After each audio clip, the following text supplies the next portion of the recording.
எல்லா புகழும் இறைவனுக்கே. அஸ்ஸலாமு அலைக்கும். அல்ஹம்துலில்லாஹ், மாஷா அல்லாஹ். நாம் எல்லோரும் ரமலான் மாதத்தினுடைய நோன்பை நோற்றவர்களாக இருக்கிறோம். நீங்களும் நானும் செய்யக்கூடிய நல்லமல்களை எல்லாம் எல்லாம் வல்ல அல்லாஹ் ஏற்றுக்கொண்டு, அதற்கான முழு பலனையும், முழு கூலியையும் அல்லாஹ் உங்களுக்கும் எனக்கும் தந்தருள்வானாக. ஆமீன். நம்முடைய கண்மணி நாயகம் ரசூல் ஸல்லல்லாஹு அலைஹி வஸல்லம் அவர்களிடத்துல சில நபித்தோழர்கள்லாம் போய் கேட்டிருக்காங்க. "யா ரசூலல்லாஹ், நாங்கள் உணவு உண்கிறோம். ஆனா எங்களுடைய வயிறு நிரம்பவில்லையே. அதுக்கு காரணம் என்ன?" அப்படின்னு சொல்லி கேட்குறாங்க. வயிறு நிறைய மாட்டேங்குது. அதுக்கு என்ன ரீசன் சொல்லி கேட்குறாங்க.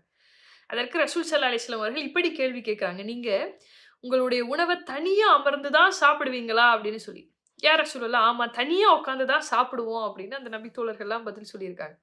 அப்ப ரசூல் ஸல்லல்லாஹு அலைஹி வஸல்லம் அவர்கள் கூறினார்களாம், "நீங்க உங்களுடைய உணவுகள உங்களுடைய குடும்பத்தாரோட சேர்ந்து அமர்ந்து சாப்பிடுங்க. அப்படி சாப்பிடுகிற பொழுது இறைவனுக்கு நன்றி செலுத்துங்கள். அந்த உணவுல இறைவன் உங்களுக்கு மிகப்பெரிய பரக்கத்த வச்சிருப்பான்." அப்படின்னு ரசூல் ஸல்லல்லாஹு அலைஹி வஸல்லம் அவர்கள் கூறியதாக இந்த செய்திய நூல் அபூ தாவூதுல பார்க்கிறோம். அல்லாஹ் அக்பர்!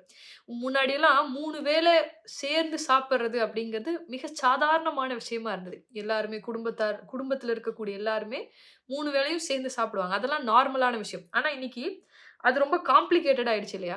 ஒருத்தர் ஒரு நேரத்தில வீட்ட விட்டு வெளியில போற மாரி இருக்கு. சில பேர் ஸ்பெஷல் கிளாஸ்ன்னு காலைல நேரமா குழந்தைகள்லாம் வெளில போயிருவாங்க. வேலைக்கு போறக்கூடிய கணவனுங்கலாம் 10 மணி அல்லது போயிட்டு வந்து 11:30 மணிக்கு வந்து சாப்பிடுறவங்க. இப்படிலாம் இருக்கும்போது, சேர்ந்து சாப்பிடுறது அப்படிங்கிறது கஷ்டமான விஷயம் தான். ஒரு நாளைக்கு ஒரு முறையாவது குடும்பத்தோட சேர்ந்து அமர்ந்து சாப்பிடுறதுக்கு முயற்சி பண்ணுங்க. அல்லாஹ் தஆலா அதில மிகப்பெரிய பரக்கத்த வச்சிருக்கிறதாக ரசூல் ஸல்லல்லாஹு அலைஹி வஸல்லம் அவர்கள் நமக்கு அறிவுறுத்துறாங்க. முன்னாடியெல்லாம் அது வந்து ஈஸியா, இயல்பா நடக்கக்கூடிய விஷயம். ஆனா, இன்னைக்கெல்லாம் நம்ம பிளான் பண்ண வேண்டியதா இருக்கு. இந்த நேரத்தில நம்ம எல்லாம் சேர்ந்து சாப்பிடலாம். அப்படிங்கிறதுக்கே நம்ம இன்னைக்கு பிளான் பண்ணணும் இல்லையா? இந்த அவசர உலகத்தில வந்து இந்த விஷயங்கள்லாம் மாறி போயிருக்கு. என்னதான் டெக்னாலஜிஸ்லாம் வளர்ந்துகிட்டு இருந்தாலும் கூட, நம்ம கான்சன்ட்ரேட் பண்ண வேண்டிய சில விஷயங்கள் எல்லாமே வந்து, நம்ம அதனுடைய இயல்புல நம்ம அப்படியே வச்சு தான் ஆகணும்.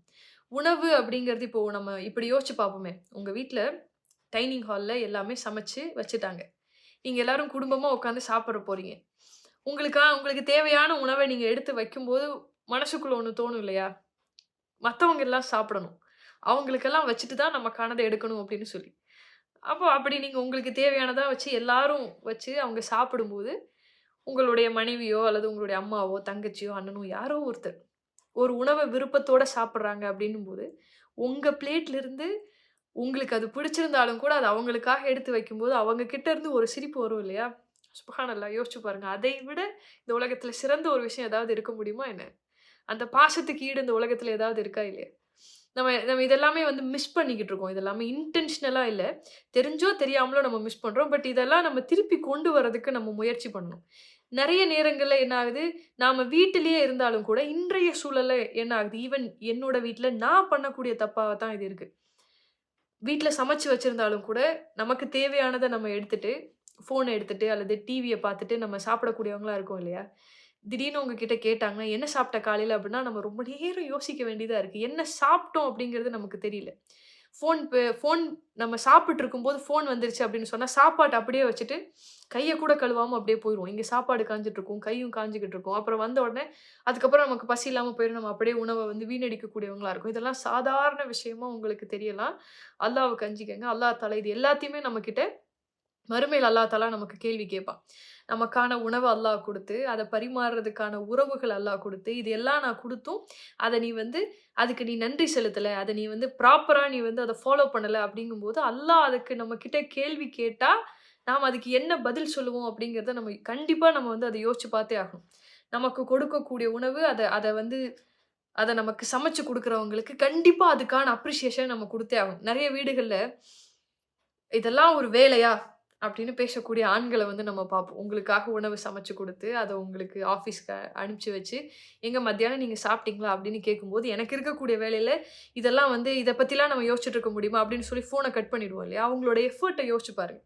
எல்லாரும் சேர்ந்து உட்கார்ந்து சாப்பிடும்போது, அதுல உப்போ, காரமோ கம்மியா இருக்கும்போது, "எல்லாமே சரியா இருக்கா?" அப்படின்னு உங்ககிட்ட அம்மாவோ, அல்லது உங்களுடைய மனைவியோ கேட்கும்போது, அதுல குறை இருந்தாலுமே அத மறைச்சுட்டு, "நல்லா இருக்குமான்னு" சொல்லி நீங்க சாப்பிட்டதுக்கு பின்னாடி, அம்மாவோ, மனைவியோ அத திருப்பி சாப்பிடுறாங்கன்னு வைங்களேன்.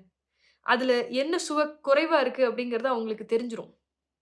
இதெல்லாம் கம்மியா இருந்தும், அவர் என்கிட்ட எதுவுமே சொல்லலையே அப்படின்னு யோசிக்கும்போது, உங்க உங்க மேல ஒரு பாசம் வரும் பாருங்க. அதுதான் அன்பு. அதுதான் பாசம். இன்னைக்கு நெறைய இந்த திருமணமானவங்கலாம் யோசிக்கிறாங்க இல்லையா? எப்படி பாசத்த கொண்டு வர்றது?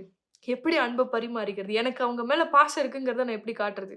எப்படி வெளிப்படுத்துறது? எப்படி தான் அத வளர்க்கறது? அப்படிங்கிற ஒரு பெரிய கேள்விக்குள்ள பெரிய காம்ப்ளிகேஷன்லாம் கிடையாது. சின்ன சின்ன விஷயங்கள் தான். இந்த மாதிரியான விஷயங்கள்ல தான் உங்களுக்கான அன்ப, பாசத்த எல்லாம் உங்களால வளர்த்திக்க முடியும். அதையே நாம வந்து அதுக்கான இடமே நம்ம குடுக்காதப்ப தான் ரிலேஷன்ஷிப்ல நெறைய காம்ப்ளிகேஷன்ஸ் வருது. ரசூல் ஸல்லல்லாஹு அலைஹி வஸல்லம் அவர்கள் நமக்கு வலியுறுத்தியிருக்காங்க. முடிஞ்ச அளவுக்கு எல்லாரும் சேர்ந்து உட்கார்ந்து சாப்பிடுறதுக்கு முயற்சி பண்ணுங்க. இதெல்லாம் ஒரு விஷயமா அப்படின்னு நமக்கு தோணலாம். ஆனா, அதுல அல்லாஹ் தஆலா பரக்கத்து வச்சிருக்கிறான் அப்படின்னு பார்க்கும்போது, கண்டிப்பா நாம அத ஃபாலோ பண்ணி தான் ஆகணும். ரசூல் ஸல்லல்லாஹு அலைஹி வஸல்லம் அவர்கள் கூறியதாக இந்த செய்தி நூல் புகாரியில இருக்கு. மதீனாவுல ஒரு கோத்திரத்தார், அஷ்ஷரி அப்படிங்கிற கோத்திரத்தார பத்தி ரசூல் ஸல்லல்லாஹு அலைஹி வஸல்லம் அவர்கள் சஹாபாக்கள் மத்தியில இப்படி பேசுறாங்க. அந்த கோத்திரத்தை சார்ந்த மக்கள் என்ன செய்வாங்களாம், அவர்களிடத்துல இருக்கக்கூடிய உணவுகளை எல்லாம் ஒரு விரிப்ப விரிச்சு, எல்லா உணவுகளையும் அந்த விரிப்புல வச்சுருவாங்களாம்.